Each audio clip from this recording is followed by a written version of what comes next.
नाजरीन आदाब।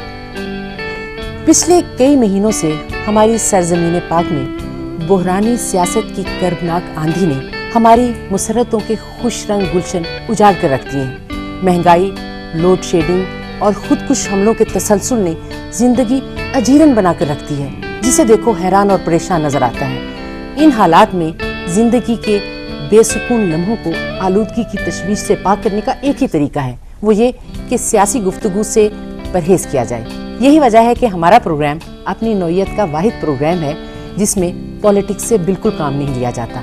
हम अपने प्रोग्राम में एक सियासतदान को बुलाते ज़रूर हैं, लेकिन उनसे गैर सियासी बातें करते हैं ताकि आप उनकी ज़िंदगी के उन पहलुओं को जान सकें जो आवाम की नज़रों से ओझल रहते हैं, और आप ये भी जान सकें कि वो अपनी असली ज़िंदगी में कितने दिलेर, कितने साफ़गो और दर्द दिगरा रखने वाले हैं। हमारे आज के प्रोग्राम में जो मेहमान शख्सियत मौजूद हैं उनका ताल्लुक पाकिस्तान पीपल्स पार्टी से है।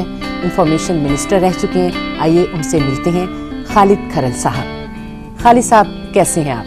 बड़ी मेहरबानी, शुक्रिया बहुत बहुत। आप एक ब्यूरोक्रेट थे, फिर सियासत के खारजार में कैसे आ गए? जी, सियासत के खारजार में इसलिए आया क्योंकि मुझे मजबूर कर दिया गया। मैं एक मिनट आपका लूँगा इसको एक्सप्लेन करने के लिए।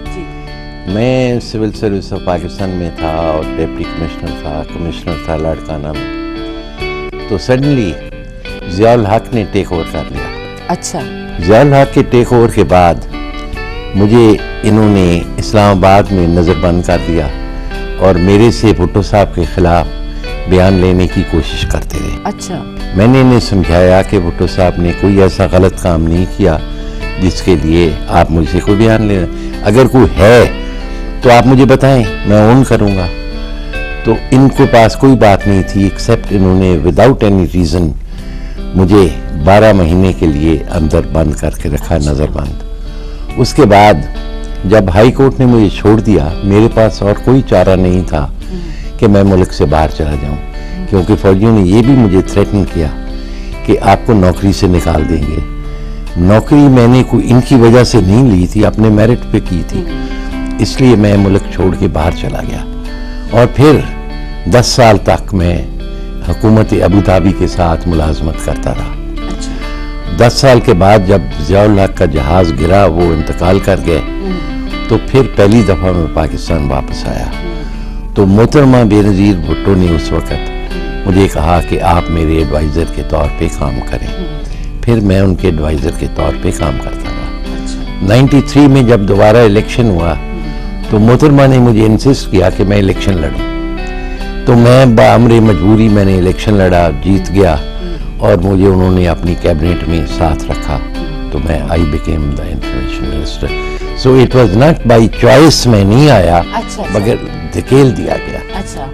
आपके आबा अजदाद का इस सरजमीन से गहरा ताल्लुक है। राय अहमद खान खरल को कौन नहीं जानता।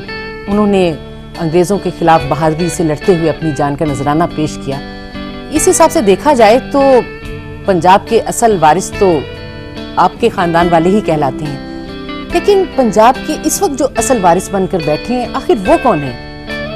ये एक लंबी स्टोरी आपने छेड़ दी, लेकिन मैं इसमें चंद बातें वजाहत कर दूं आपको कि जब अंग्रेज पंजाब में आए जी, तो उस वक्त बहुत थोड़े से फैमिलीज या लोग ऐसे थे जो मुसलमान थे और जो मुकाबला कर सकते थे।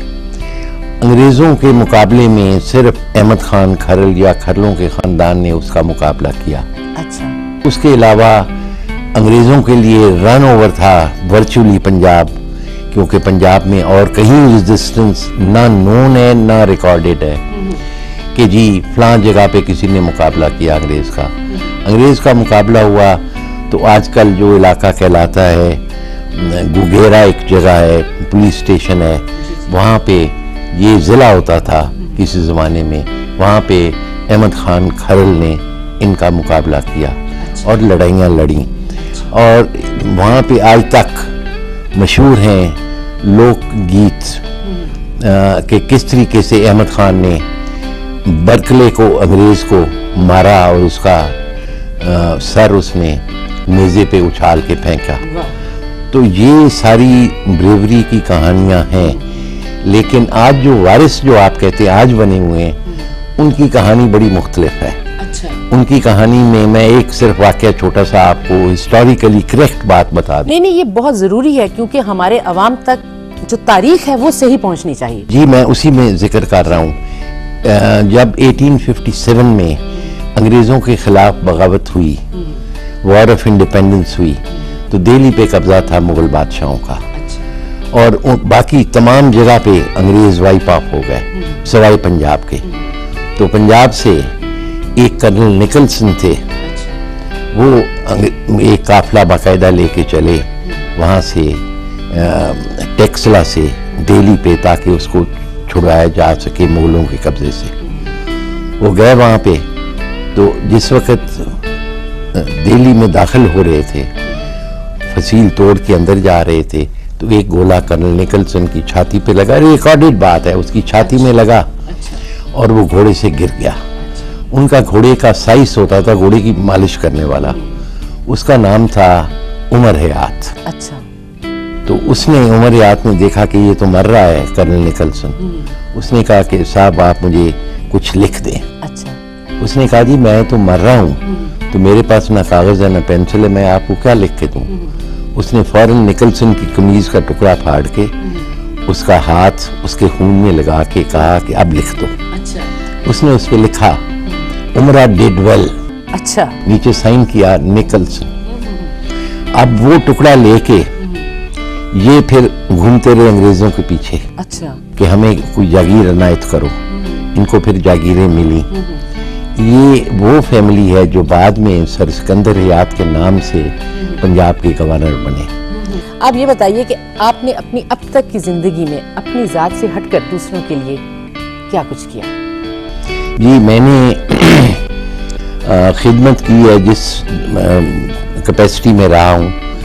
میں اسسٹنٹ کمشنر رہا ہوں ادھر ٹنڈو محمد خان ایک جگہ ہے بدین کے پاس. وہاں پہ میں نے عوام کی خدمت کی ہے, اس حد تک کی ہے کہ مجھے باقاعدہ ڈیکوریشن گورنمنٹ آف پاکستان نے دیا تھا اس وقت at a very young age. پھر سیالکوٹ میں وار افیکٹڈ ایریاز کی ریہیبلیٹیشن کرنی تھی, وہ میں نے کی ہے.